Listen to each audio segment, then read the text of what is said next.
भाई सुप्रभात, good morning. Top 20 के आज के इस मंगलवार के या हफ्ते के शुरुआती एडिशन में कह लीजिए आप सबका स्वागत है। एक एक्सटेंडेड वीकेंड के बाद आपका स्वागत है और आप सबको हम सब की तरफ से एक बार फिर से गणतंत्र दिवस की खूब खूब बधाइयां और शुभकामनाएं। डिसेंट शुरुआत होगी इस हफ्ते की। 1/3% उछाल के साथ गिफ्ट निफ्टी के संकेत हैं। ग्लोब दिख जाएगा आपको, लेकिन ग्लोब और हम में फर्क यह है कि ग्लोब कल नॉर्मली फंक्शन कर रहा था, कल हम छुट्टी पे थे, तो आज सुबह के क्यूज के उतने मायने हैं नहीं। हाँ, लेकिन हैंडओवर अपने लिए डिसेंट है। और दूसरा, सोना, चांदी, नेचुरल गैस, कच्चा तेल गजब तेजी है। इन सबको डिस्काउंट करेगा आज का स्टॉक मार्केट। खैर, मूड कैसा है और शुरुआती खिलाड़ी कैसे चुने, वैसे खबरों का तो तांता लगा हुआ था, खूब रिजल्ट सीजन पिकड था। मूड कैसा है, शुरुआती खिलाड़ी कौन से भाई साहब? गुड मॉर्निंग आपको। Good morning. और शुक्रवार को देखें तो जो आखिरी एक घंटे में बड़ी गिरावट देखने को मिली थी, उसके बाद ये 80 अंक ऊपर काफ़ी बढ़िया लग रहा है। खासतौर पर अगर आप देखें तो जैसे कि आपने बताया, बहुत सारी खबरें हैं, बहुत सारे स्टॉक्स हैं जिन्हें चुन सकते हैं। तो ऐसे समय में कई बार प्रॉब्लम ऑफ प्लेंटी भी हो जाती है कि कहाँ पर फोकस करें। हुआ था नतीजों पर फोकस करें या फिर फोकस करना चाहिए mother of all trade deals. और हालांकि काफ़ी चर्चित थी, पता था कि होने वाला है, लेकिन इसके सेंटिमेंटल इम्पैक्ट को आप डिनाई नहीं कर सकते। इसके चलते मैं शुरुआत इसी ट्रेड डील के साथ करूंगा। और भारत और यूरोपियन यूनियन के साथ जो डील हुई है, ये काफ़ी सारे सेक्टर्स के लिए पॉजिटिव माना जा रहा है। और ख़ासतौर पर ऐसे समय में जब भारत को आवश्यकता है कि अपने जो एक्सपोर्ट्स हैं इन्हें डाइवर्सिफाई किया जाए और इसे और सिग्निफिकेंट बूस्ट मिले। लगातार ट्रेड डील्स यहाँ पर कई देशों के साथ देखने को मिली और यूरोपियन यूनियन के साथ तो एक बड़ा गेम चेंजर है। तो इसी के चलते सबसे पहले टेक्सटाइल स्पेस, ये आपके रडार पर रहनी चाहिए। इन स्पेस के स्टॉक्स में आपको एक्शन भी नजर आ रहा है पिछले एक हफ्ते से। तो पहला जो स्टॉक है मिडिल ईस्ट में वो है गोकुलदास एक्सपोर्ट्स। यहाँ पर आप रखिएगा फोकस। टेक्सटाइल स्पेस को फायदा होगा और टेक्सटाइल स्पेस में कुछ चुनिंदा नाम बड़े हाई बीटा होते हैं। जब भी इस स्पेस के लिए कुछ अच्छी खबरें आती हैं, आपने देखा होगा कि मेजॉरिटी टाइम्स जो गोकुलदास एक्सपोर्ट्स है आउट परफॉर्म करता है। इसी के चलते शुक्रवार को तो ये बड़ी करेक्शन के साथ बंद हुआ है। ऑलमोस्ट आप देखिए एक साल में 40% नीचे। अब देखेंगे क्या ये जो ट्रेड डील है इसके बाद टेक्सटाइल स्पेस के लिए रिवाइवल आ सकता है। और वैसे भी जब बजट पास आता है ना, क्योंकि बहुत बड़ा एम्प्लॉयर भी है टेक्सटाइल स्पेस, तो उम्मीदें बढ़ जाती हैं। गोकुलदास एक्सपोर्ट्स पहला स्टॉक है। दूसरा स्टॉक है केपीआर मिल्स। यहाँ पर भी आप फोकस रख सकते हैं। तर्क दोबारा नहीं बताऊंगा, लेकिन इसमें एक सिग्निफिकेंट चीज़ ये भी है कि इनकी टोटल रेवेन्यू में तकरीबन 24% जो हिस्सा है वो यूरोप का है। तो इसी के चलते केपीआर मिल इस स्टॉक में भी एक्शन देखने को मिलेगा। इसको भी रखा है इन ग्रीन। ओके भाई साहब, पहले दिग्गज रिजल्ट से शुरुआत करी जाए। कोटक महिंद्रा बैंक रखा मैंने लाल में, देश का चौथा होगा, हाँ चौथा सबसे बड़ा प्राइवेट बैंक। डिपॉजिट 14.5% जंप हुआ और एडवांसेस में 16% का जंप। ये पार्ट पता था क्योंकि उन्होंने Q3 अपडेट शेयर करे थे। उसके बाद की तस्वीर, डिपॉजिट्स में कासा 11.9% बढ़ा। Q on Q CASA flat है। कासा रेशियो जो है ना, इसका स्लिप हो रहा है। 42.3 से अब रिड्यूस होकर 41.3। हालांकि सिर्फ इसकी फॉल्ट नहीं है, कई सारे बैंक्स के साथ डिपॉजिट मोबिलाइजेशन वापस एक चैलेंज बन रहा है। एसेट क्वालिटी में कोई कंप्लेंट नहीं, वन ऑफ द क्लीनेस्ट है इस देश की। अभी भी वो मेंटेन करते हैं ग्रॉस एनपीए और नेट एनपीए। बैंक का एनआईएम, कोटक महिंद्रा बैंक को प्रीमियम मिलता था इसके एनआईएम्स के लिए, इंडस्ट्री लीडिंग एनआईएम्स। हाँ, अभी भी लार्ज कंपनीज, लार्ज बैंक्स में तो अभी भी लीडिंग होगा, लेकिन अपने आप में पिछले साल 4.93 था, जो अब गिर के 4.5 पे है। क्यू ऑन क्यू फ्लैट है। Bank cost to income ratio inch up हो रहा है। रिटर्न रेशियोज फॉल करें, आरओए हो आरओई हो। 15,000 करोड़ रुपए की फंड रेजिंग एनसीडी इशुएंस के जरिए अनाउंस करी। या तो बहुत अच्छी ग्रोथ दिख रही है उसको फनल करने के लिए, और या तो फिर कोई ऐसा इनिशिएटिव लेना चाहते हैं जिसके लिए वॉर चेस्ट तैयार कर रहे हैं। वो नर्वसनेस का सबब हो सकता है। कोटक को लाल रख रहा हूं मैं, आप लोग सिर्फ वॉच पे रखिएगा। मूड अच्छा रहा तो पता नहीं। अल्ट्राटेक सीमेंट को ग्रीन ले जा रहा हूं क्योंकि सॉलिड है, वॉल्यूम लेड रिकवरी है अक्रॉस पैरामीटर्स। ज्यादातर पैरामीटर्स पे एनालिस्ट एक्सपेक्टेशंस को बीट करके दिखाया है। आय 23% बढ़ी, इबिटा में 35% का जंप, मार्जिन से 166 बेसिस पॉइंट्स इंप्रूव हुए और मुनाफा 27% इंप्रूव हुआ।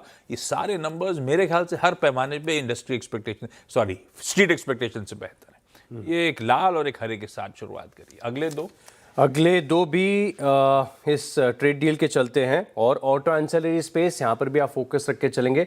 हालांकि OEM प्लेयर्स के लिए बताया जा रहा है क्योंकि इंपोर्ट घट जाएंगे ड्यूटीज, तो इसके चलते कंपटीशन इंटेंसिफाई हो सकता है। लेकिन ऑटो एंसिलरी के लिए ये डील बड़ी पॉजिटिव बताई जा रही है। और खासतौर पर अगर आप देखें तो सोना BLW प्रिसीशन, यहाँ पर आप नजर रखिएगा, इन ग्रीन लेके चल रहा हूँ।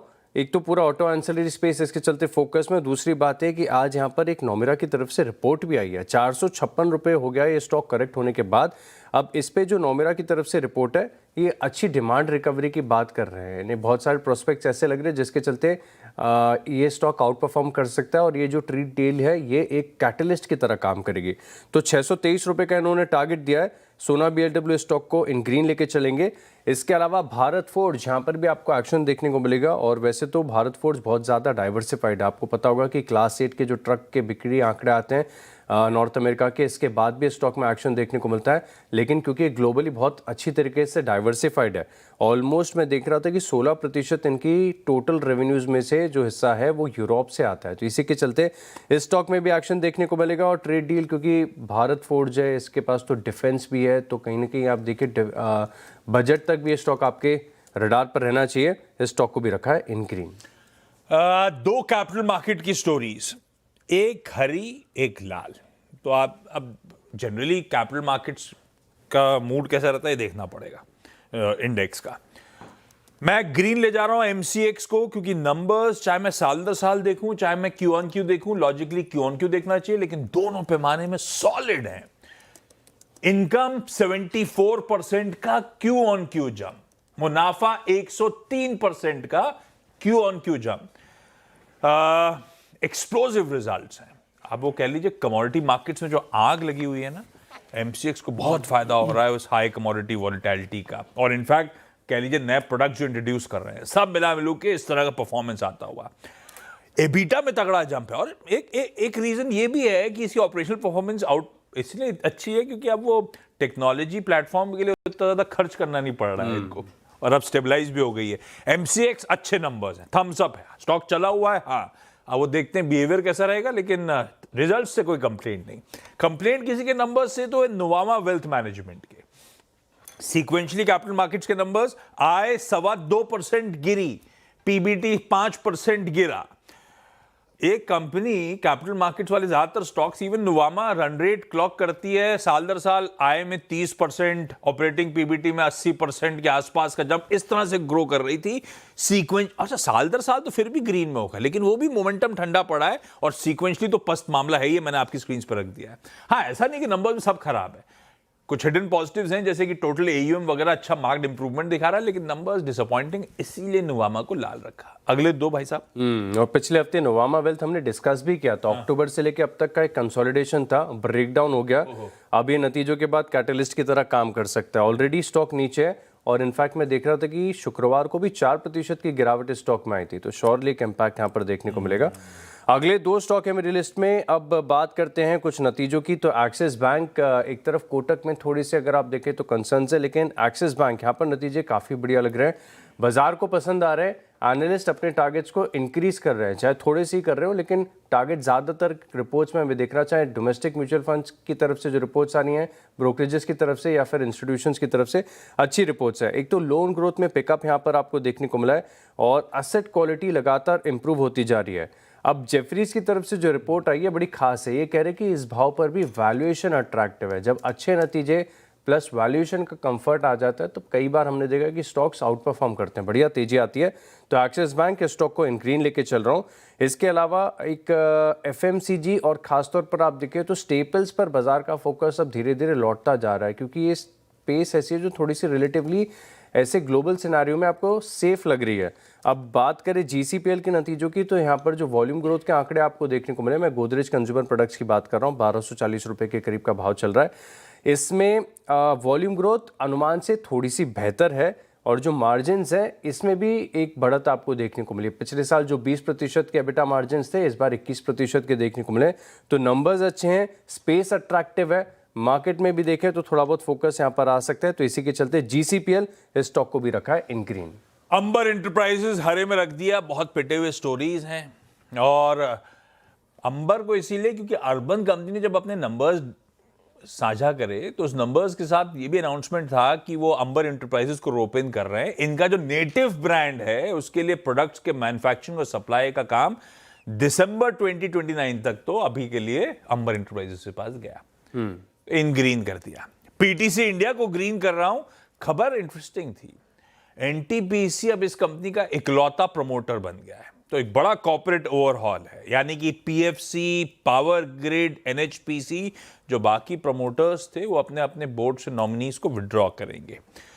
और ये सुन के अब इससे कुछ अब है तो कॉर्पोरेट रीजिक जैसा, मिनिस्ट्री ने कहा इसीलिए ऐसा हो गया।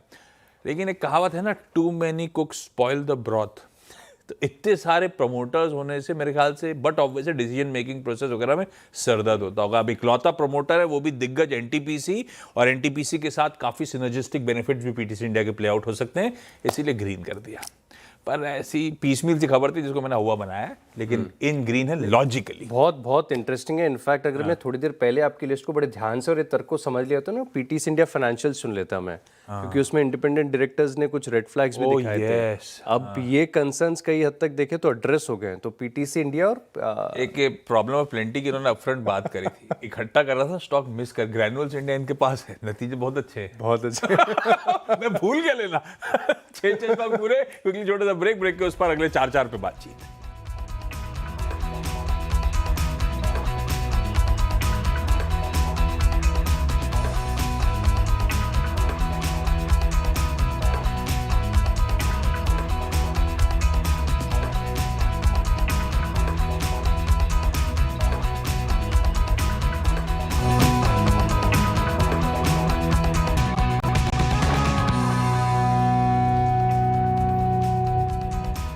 चलिए ब्रेक के बाद आपका स्वागत है और अगले 4 स्टॉक्स का डिस्कशन कर लेते हैं। अगला स्टॉक है मेरी लिस्ट में, थोड़ा सा रिस्की है, अदानी इंटरप्राइजेस की बात कर रहा हूं। यहाँ पर आप फोकस रख के चलेंगे। शुक्रवार को बड़ी गिरावट यहाँ पर खबरों के चलते देखने को मिली थी। ऑलमोस्ट 11% के कट के साथ ये स्टॉक बंद हुआ था, और ये स्टॉक में जो गिरावट आई थी, इनफैक्ट पूरे अदानी समूह में, इसने बाजार का भी मूड माहौल काफ़ी ख़राब किया था। आज आप देखें स्ट्रॉन्ग से ज़्यादा की बढ़त आपको गिफ्ट निफ्टी दिखा रहा है। आज स्लाइट रिकवरी का डे यहाँ पर देखने को मिल सकता है, क्योंकि दरअसल कंपनी की तरफ से भी क्लैरिफिकेशन यहाँ पर देखने को मिला, और कंपनी बता रही कि जो यूएस एसईसी की जो प्रोसीडिंग्स है, इसमें कंपनी के अगेंस्ट में कोई भी अगर आप देखें तो यहाँ पर कोई एलिगेशंस नहीं लगाए गए हैं। तो इसी के चलते आप अदानी एंटरप्राइजेज और इनफैक्ट अदानी पोर्ट्स है, अदानी पावर है, सबके लिए खबर जो है एप्लीकेबल हो जाएगी। तो यहाँ पर आप नज़र रख के चलेंगे। मैं मान रहा हूँ कि एक थोड़ी सी रिकवरी यहाँ पर देखने को मिलेगी। इस स्टॉक को इन ग्रीन रखा हुआ है। ब्रेक से पहले हम बात कर रहे थे ग्रैन्युअल्स के, और वाकई बहुत बढ़िया नतीजे यहाँ पर देखने को मिले, और खासतौर पर नतीजे सबसे बढ़िया तब हो जाते हैं जब अब तक की बेस्ट परफॉर्मेंस यहाँ पर देखने को मिले। पिछले साल के मुकाबले ग्रोथ है, श्योर है, लेकिन खास बात यह कि अब तक की कंपनी के क्वार्टरली नतीजों के इतिहास में highest ever revenue, highest ever EBITDA आपको देखने को मिला है। जो मार्जिन है 20% से बढ़कर 22% हो गए। इससे बेहतर नंबर्स हो नहीं सकते, चाहे सीक्वेंशियल तौर पर देखें या पिछले साल के मुकाबले। इनफैक्ट अब तक की हिस्ट्री में सबसे अच्छे नंबर्स यहां पर देखने को मिले। स्टॉक श्योरली चला हुआ है थोड़ा सा, 6 महीने में देखें तो तकरीबन 22% की बढ़त आपको देखने को मिली है, लेकिन अच्छे नतीजे। फार्मा स्पेस में भी आपको एक्शन देखने को मिल सकता है। इसके चलते ग्रैन्युअल्स इस स्टॉक को रखा है इन ग्रीन। परफेक्ट छे, ग्रैन्युअल्स अच्छे नंबर्स। जेएसडब्ल्यू एनर्जी को ग्रीन करा है। ऑप्टिकली नंबर्स बहुत स्ट्रांग है। ऑप्टिकली क्यों स्पेसिफाई कर रहा हूं बाद में बताता हूं। आय 67% का जंप, इबिटा 914 करोड़ से बढ़कर 2030 करोड़ पे, मार्जिन 37.5 वाले 49.7 पे, 168 करोड़ का मुनाफा बढ़ के 420 करोड़ पे। कैसे हो गया ये? याद रखिएगा, इन्होंने बहुत सारे एसेट्स इस बीच एक्वायर करे, वहां से कंट्रीब्यूशन आया, खासतौर पे महानदी थर्मल प्लांट का और O2 पोर्टफोलियो का। तो इनकी जनरेशन 65% साल दर साल जंप कर गई, और इसीलिए साल दर साल कंपेयर करें नंबर्स बहुत स्ट्रांग है। पर नंबर्स अच्छे हैं, इसमें कोई शक नहीं। एक इश्यू है, इस तरह से एग्रेसिव केपेक्स करते या इनॉर्गेनिक इनिशिएटिव्स लेते लेते बैलेंस शीट का स्ट्रेस और स्ट्रेन बढ़ रहा है। एब्सोल्यूट डेट हो, नेट डेट टू इक्विटी हो, वो एक फोकल पॉइंट रखिएगा। बाकी नंबर्स ठीक हैं, इसीलिए ग्रीन कर दिया। डीसीबी बैंक अच्छे नंबर। अब बैंक चला हुआ है बात अलग, हालांकि हर इंटरेस्टिंग प्राइवेट बैंक चला हुआ है मिड कैप वाला।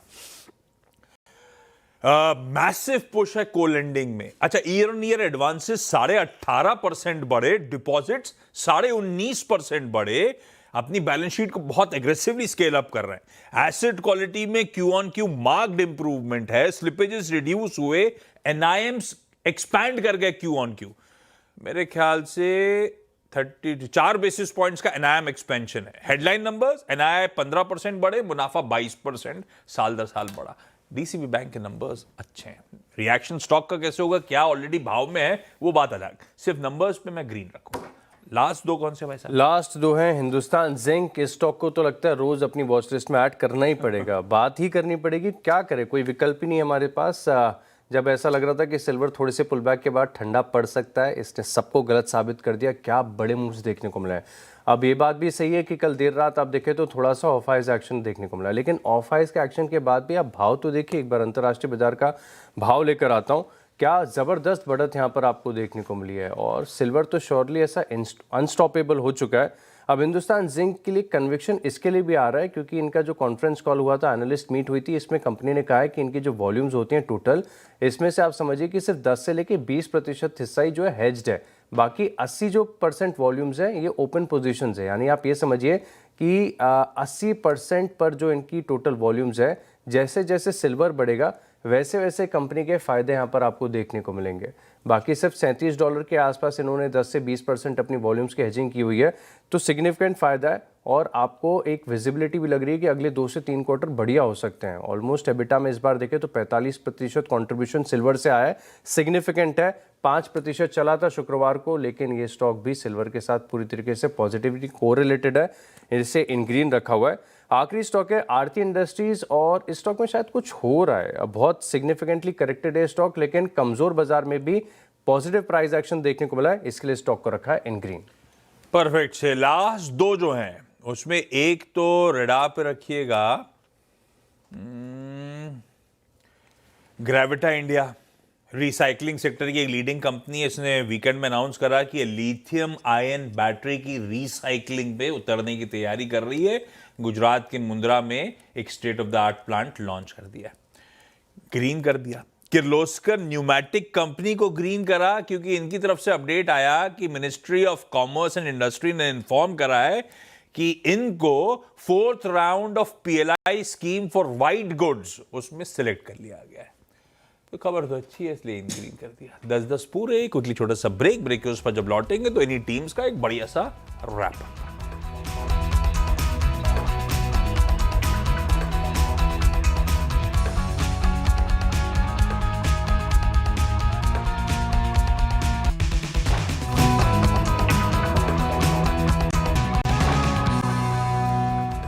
चलिए ब्रेक के बाद आपका स्वागत है और अब 20 स्टॉक्स का रिकैप देख लेते हैं। शुरुआत मैंने की mother of all trade deals के साथ, और गो के XKPR में इन स्टॉक्स को लिस्ट में रखेगा। सोना BLW और भारत फोर्ज यहाँ पर भी आपको एक्शन देखने को मिला। बात करें कुछ नतीजों की तो एक्सिस बैंक, GCPL इन्हें रडार पर रखेंगे। अदानी एंटरप्राइजेस खबरों में रहेगा। ग्रैनुल्स के नतीजे अब तक के काफ़ी स्ट्रॉन्ग है। हिंदुस्तान जिंक और आरती इंडस्ट्रीज इन स्टॉक्स को भी लिस्ट में शामिल करें। 10 और जोड़ दीजिए। जैसी ऐसी खबरें थी वैसा कलर शेड है, तो डीप डाइव करा, जैसा लगा वैसा प्रेजेंट कर दिया। स्टॉक की चाल आप लोग देखिएगा। 2 लाल में रखे कोटक बैंक और नुवामा वेल्थ, बाकी ग्रीन है UltraTech cement, MCX, Amber, PTC, JSW energy, DCB bank, Gravita और किर्लोस्कर न्यूमैटिक अलग अलग न्यूज पेक्स के चलते हैं।